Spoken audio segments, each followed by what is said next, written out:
focusing on Myer. What was your relationship like, if you can remember, with your brothers before you were in the business together? Just growing up as brothers. Did you get along better with one or the other, or was it just always the three of you? There was Mitchell was always a scientific. My description of Mitchell would be he'd go to the bathroom and read German, and I'd read a funny book.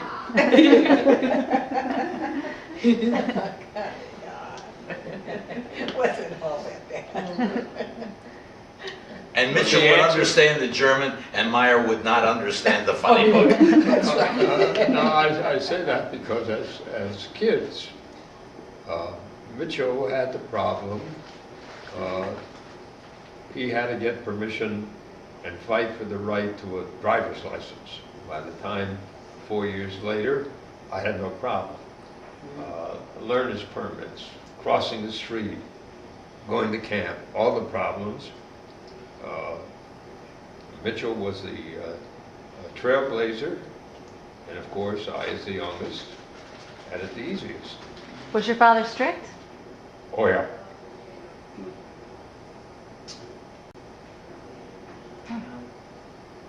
And was it mostly who was around the house like day by day? Grandma. Up until 1937, Grandma. my grandmother. After 37, Your grandmother on which side? 1937, I would be 10 years old. His mother's- Effie would be 12, Mitchell would be 14. We had housekeepers, and then we had the war. Wait, which grandmother? You need to clarify. My father's mother. Okay. His father's Oh yeah, that's obvious to me. And the three of you were close when you were kids? The answer is that, at the moment, at the time, of course, we did not know it. But with hindsight, yes. Okay. You wouldn't have been able to go into business together like that, had you not? No, And it's not so survived. much, it's not so much that, but remember, my father would go to work at 6 in the morning and come home at 7 at night. So the answer is, we raised each other. Did your father work on weekends? He read the paper. Well, let's put it this way. My father worked on, the only day we really had with my father was on Sunday, where we would take outings, whether in the summer we went to Crystal Lake, or we'd take some trips to Atlantic City or New York City. My story to Liz on this one is, I remember on one trip we went to New York. In those days, boys wear white ducks. That would be white trousers.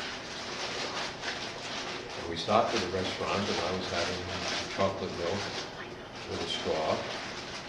And your father told me to blow out. He told you what? Your father. Your father told me to blow out, which I did. Oh, no. And the chocolate Right. went all over the white ducks.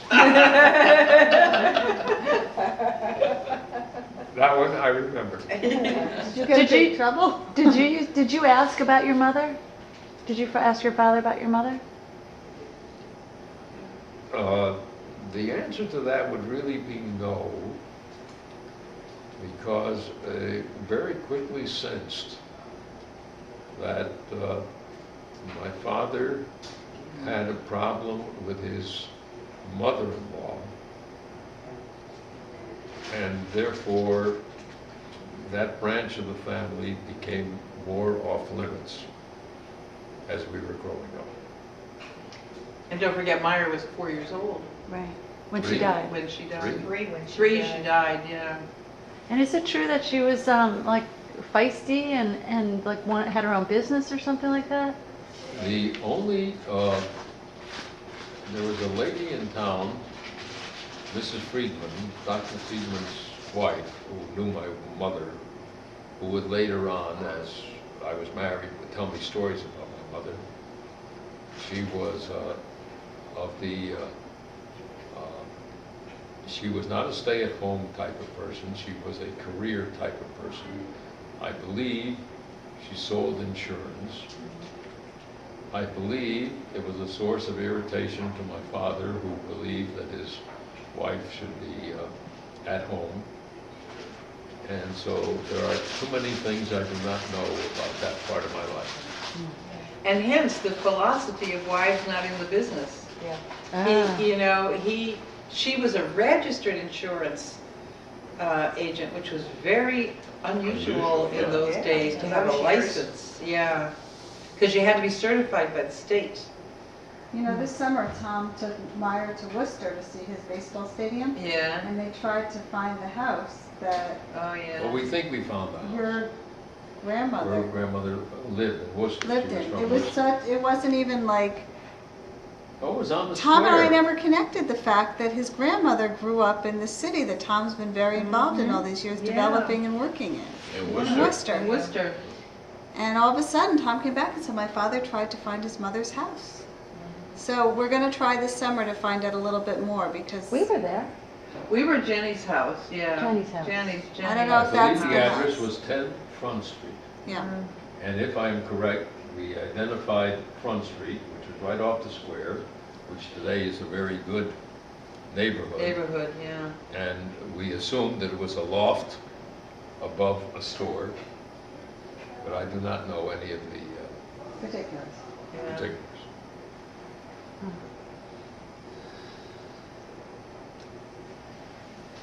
And Shep, your mother lived until you were how old? Oh, we're not talking about me at But this I'm point. not talking about you, I just asked the question. My She was mother lived- 93. How old were you when your mother died? My mother died when she was 93, and I was, what age, honey? You were 54 or something. I mean, yeah, I you was were in my 53, 50s. 54. Yeah. She was wonderful. But since you got the camera pointed at me, and I love to have a camera pointed at me, nothing better. I'd like to refer back to some comments that Toni made about, quote, the Alperins, end quote, and how proud she was to be an Alperin, and talking about the Alperin brothers in Scranton and their accomplishments, etc. There's something that I think that only I can comment on, and that's why I'm doing it. While many people looked, quote, up to the family and what they've accomplished business-wise, community-wise, civic-wise, religious-wise, philanthropically wise. To use the term that Toni used, I was proud and happy to be an Alperin, could be received in a couple of ways. One way, negative, meaning, who is she or who are they to think that they are something special? Which, as an aside, they were. All right. But more importantly, they really never were that way in their relationships with other people on a one-to-one basis in their community. They never looked down on people. They did not condescend to people. And to me, that's what made them the Alperins. That's me. Glad we got that on tape. I'm going to suggest Thank that you. we take a break, Yeah. and I take Mrs. Alperin.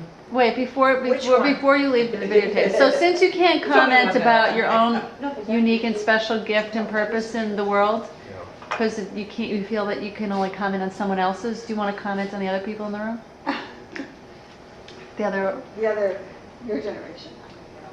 Why does that happen? Well, Because who you were. for the purpose of this conversation, I'm going to eliminate Shirley, my wife, because I would be biased. That what? He would be biased. Oh. However,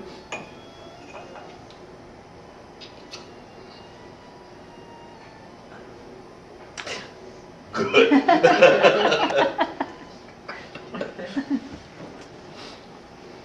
Come on, it's time to go. Did I miss another perverted joke? No. No. No. No. He got rescued. I know. I was trying to say that. I'm really good people. Yep, that we are, and you're right, And you're so absolutely I right. just think, Shit your pants. Sam, Sam. Sam, Sam. Sam, Sam, the shit house man. Sits in the can, shits outside. Sam, Sam. Sam, Sam. Okay. Ready to go? See the movie? What are you doing?